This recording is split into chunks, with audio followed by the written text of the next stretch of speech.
News 28 मराठीमध्ये आपले स्वागत आहे। आजच्या मोठ्या बातम्यांबद्दल बोलूया। वाडा शहरातून त्र्यंबकेश्वरकडे वारकऱ्यांची दिंडी पुढे सरसावली।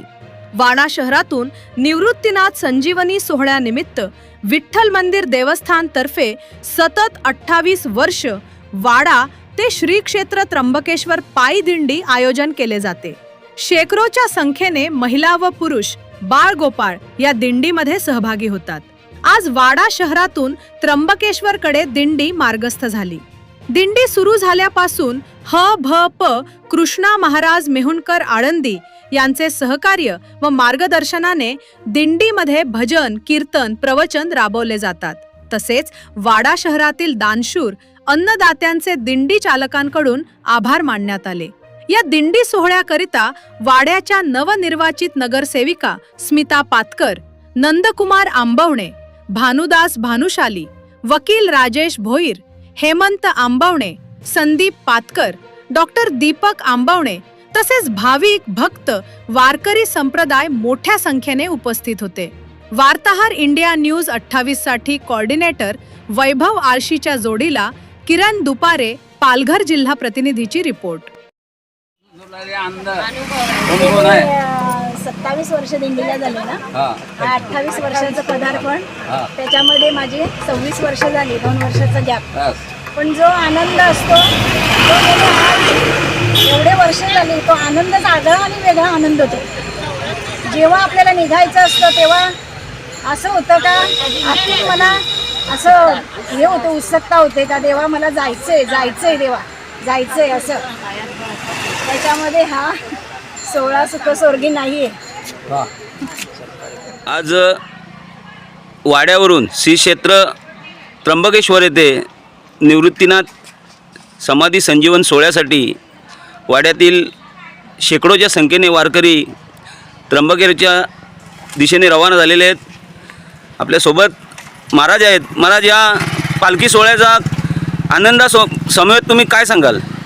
या आनंदाचा असा आहे की वारकरी संप्रदायाच्या दृष्टीनं पांडुरंगाची भक्ती करणं आणि त्यासाठी निवृत्तीनाथ ज्ञानेश्वर महाराज, सोपान काका, मुक्ताबाई हे संत महात्मे त्या काळात अवतरले आणि अवतरून समाजाचं कल्याण व्हावं, समाजाला सुखसंपदा मिळावी म्हणून स्वतः ज्ञानेश्वर महाराजांनं खांद्यावर पता घेतली, माझे मनीची आवडी पंढरपुरा नेईन गुढी असा हा संप्रदाय रचला आणि आम्हाला मार्गदर्शन केलं त्या काळात 700 वर्षापूर्वी की भक्तिसुखाचा आनंद घेण्याकरता प्रत्येक तीर्थक्षेत्र वगैरे यांनी भजन करत जायचं।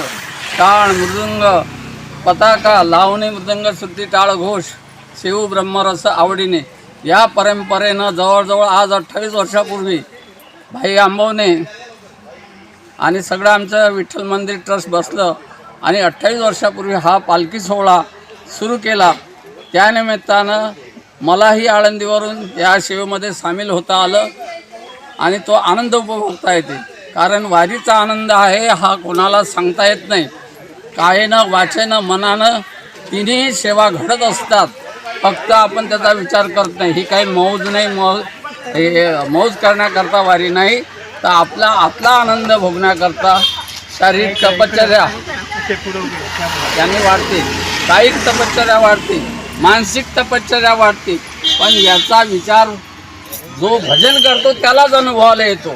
कारण काही सुख जे आहे, काही सुख जे आहे हे आतून मिळते, बाहेरून मिळत नाही। पण बाहेरून आपल्याला वाटते बाहेरून सुख मिळते, पण बाहेरून सुख नाही, हा आतून आनंद आहे आणि या आनंदाचं वर्णन करता येत नाही। आनंदाशी जोडा सांगता गोष्टी लागती गोडा, आलाशी आकारा आमुच्या चाडा, तुका म्हणे भिडा भक्तीच्या म्हणून ज्ञानोबाराय, निवृत्तीनाथ, सोपान काका आणि मुक्ताबाई यांनी हा आनंद सोहळा उपभोगला आणि उपभोगल्यानंतर सगळ्यांना वाटत सुटली, देव घ्या कोणी, देव घ्या कोणी, आयता आला घर पुसवणी। पण लोक म्हणतात देव नलके, आम्हाला घरी जाऊ दे। सगळ्यांना अरे घरीच जावं लागते, लक्षात ठेवा। पण कोणतं घर आहे?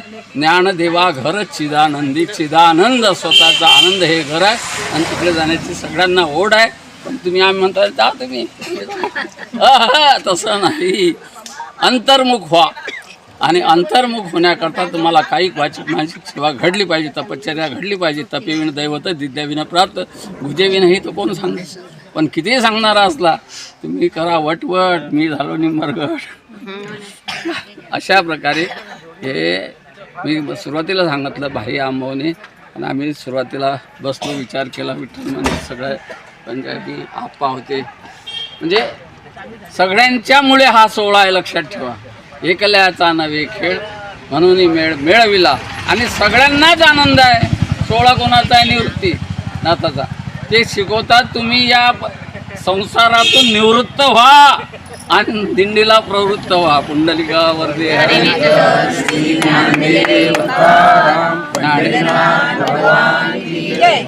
ज्ञानेश्वर महाराज की जय. जगद्गुरु तुकाराम.